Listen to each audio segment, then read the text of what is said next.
YouTube से आजकल अटल जी हैं। मैं चाहूंगा जोरदार तालियां बजाकर स्वागत करें आजकल अटल। दरअसल इसमें आशा भोसले वाला आश है, कुंभकर्ण वाला कर्ण है और अटल बिहारी वाजपेयी वाला अटल है। आइए 3 नामों से मिले इस कवि का सम्मान करें जोरदार तालियां बजाकर।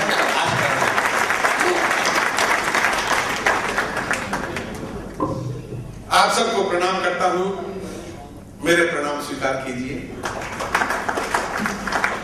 प्रणाम इसलिए कर रहा हूं क्योंकि आज के जमाने में भाई भाई की नहीं सुनता, बेटा बाप की नहीं सुनता।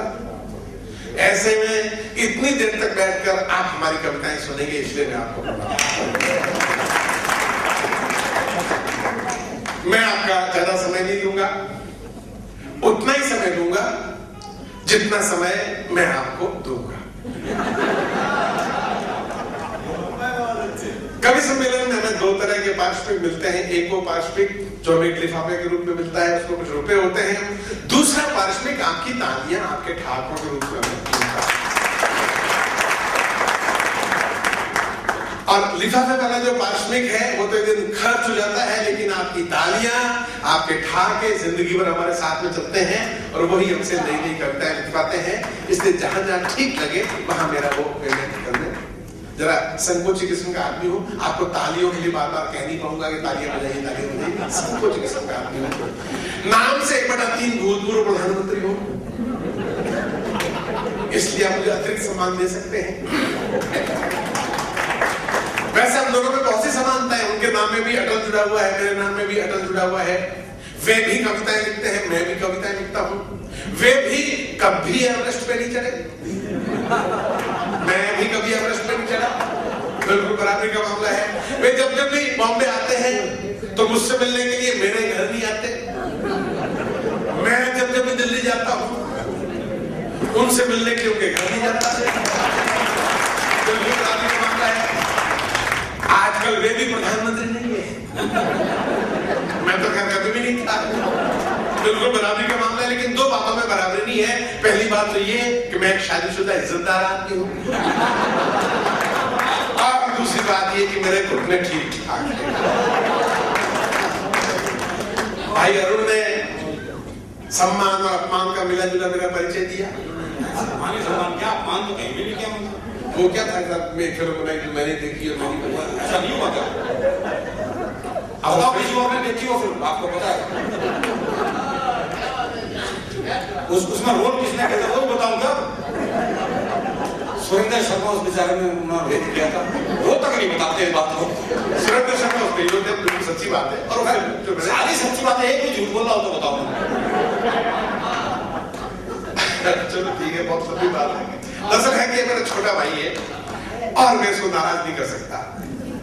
छोटे भाई को कभी नाराज करना नहीं चाहिए। जिसने भी इतिहास पढ़ा वो जानता है रावण ने अपने छोटे भाई विभीषण को नाराज किया था, रावण का क्या हाल हुआ था। बाली ने अपने छोटे भाई सुग्रीव को नाराज किया था, बाली का क्या हाल हुआ था। प्रमोद महाजन ने अपने छोटे भाई प्रवीण महाजन को नाराज किया था।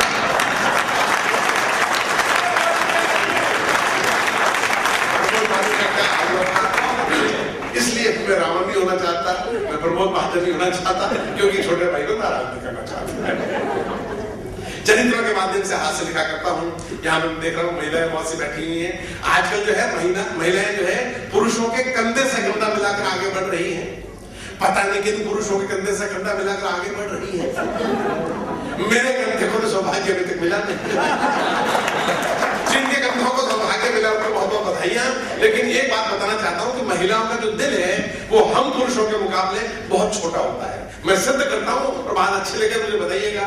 महिलाओं का दिल हम पुरुषों के मुकाबले में बहुत छोटा होता है, क्योंकि एक महिला के दिल में एक साथ में एक ही पुरुष रह सकता है, जबकि हम पुरुषों के दिल में 1, 2, 3 अनंत संभावनाएं। दिल छोटा होता है। इसलिए चरित्र के माध्यम से कुछ हास्य आपके सामने रख रहा हूं।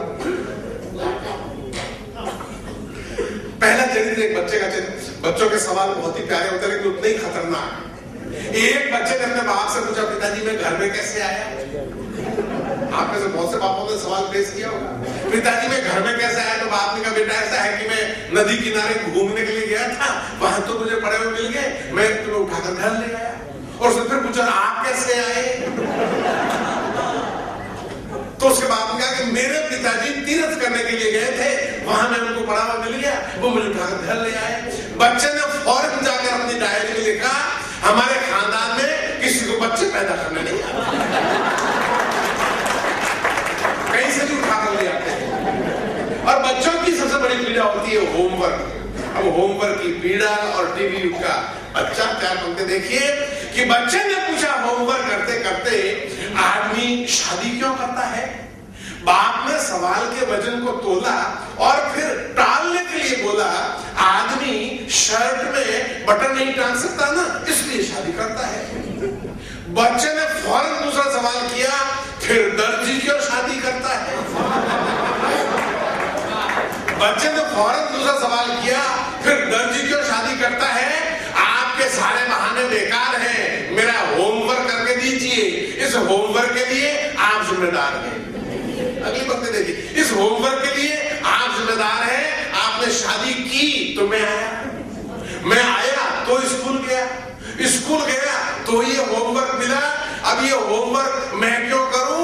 शर्ट में बटन टांगने आपको नहीं आते थे, उसकी सजा मैं क्यों भुगतूं?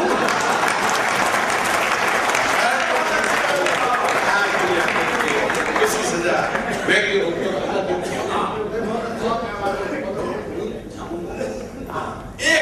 कविता अब तो हो सकता है आप तक पहुंच गई होगी, क्योंकि उसमें इंटरनेट पे है ये कविता, बहुत प्रिय। कई नेताओं ने कविता मुझसे लिखवा के लिए साहब, सिर्फ कोर्स में मेरी कविता नहीं करती था,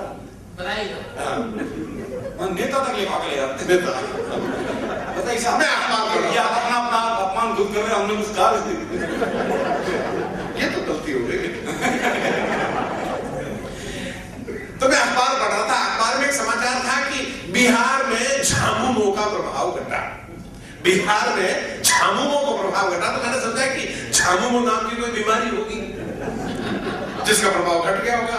बाद में मालूम पड़ा कि झारखंड मुक्ति मोर्चा नाम की एक पार्टी है, उसका शॉर्ट नाम है झामुमो। और हमारे देश में सैकड़ों पार्टियां हैं, हर पार्टी का एक छोटा छोटा नाम है। जैसे भारतीय जनता पार्टी को भाजपा, मार्क्सवादी कम्युनिस्ट पार्टी को माकपा, तेलुगुदेशम पार्टी को तेदेपा। इन नामों को एक साथ में पढ़ रहे तो पता ही नहीं चलेगा कि पार्टियां हैं, बीमारियां हैं कि गालियां हैं। क्या बात है, कॉन्सेप्ट है। पार्टियों का कायाकल्प किया है, सुनिएगा। एक शरीफ का पांव बदमाश के पांव पर पड़ गया। बदमाश गालियों की बौछार लेकर शरीफ पर चढ़ गया। शरीफ था गुमसुम, जैसे हो बहरा, उसे गालियां देनी आती ही नहीं थी, बेचारा सोशल वर्कर जो ठहरा। अब बदमाश बी के बजाय ए ग्रेड की गालियां छोड़ने लगा और शरीफ से पारिवारिक रिश्ता जोड़ने लगा। तब शरीफ की जुबान पर कुछ राजनीतिक पार्टियों के संक्षिप्त यानी छोटे नाम आ गए, जो गुस्से में गालियों की तरह बोले तो गालियों की जगह काम आ गए। अबे तू भागपा तू मागपा, अबे तू भागपा तू मागपा, तू भाजपा तू सपा, तू जद तू लोद, तू हलोद गुलोद, तू द्रमुक तू अद्रमुक, तू तेदेपा, हमीपा भारीपा दमकीपा। ये सब पार्टियां हैं, हमीपा भारीपा दमकीपा, अपने आप को खाल में छिपा। अबे चुप, राजपा सजपा बसपा, पहले तमीज सी करा, साले रामो वामो छाबूमो। मैंने संकोच आदमी आपको तालियों में कहने पाऊंगा, साले रामो वामो छाबूमो। इनका राका की नाजायज औलाद नाम ही दिला दूंगा याद। जब फूट हवा खा संयुक्त मोर्चा, वहां खड़े दर्शकों ने खूब बजाई तालियां, वह पार्टियां की पार्टियां।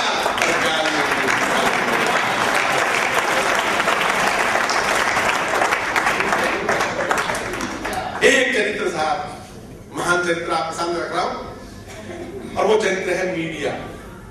मीडिया बहुत महान होता है, किसी को भी महान बना सकता है। जैसे दक्षिण सुंदरी फूलन देवी, उसको सुंदरी बना दिया। वो कितनी सुंदर थी, आपने भी उसकी फोटो देखी होगी। उससे कहीं ज्यादा सुंदर तो मेरी काम वाली बाई लगती है। लेकिन मीडिया ने उसको सुंदरी कहा, हमने उसको मान लिया। और मीडिया एक एक समाचार के लिए कितनी भागदौड़ करता है, कैसे कैसे इंटरव्यू लेता है, कहीं भी बैठे हुए आदमी का इंटरव्यू ले सकता है। दो भाग आपके सामने रख रहा हूं। मीडिया भाग ये शीर्षक है, एक समाचार का सवाल है बाबा। कैसे भागदौड़ करता है एक समाचार के लिए। एक बीमार नेता ने लंदन में अंतिम सांस ली, उधर यमदूत नेता को लेकर नरक पहुंचे भी नहीं।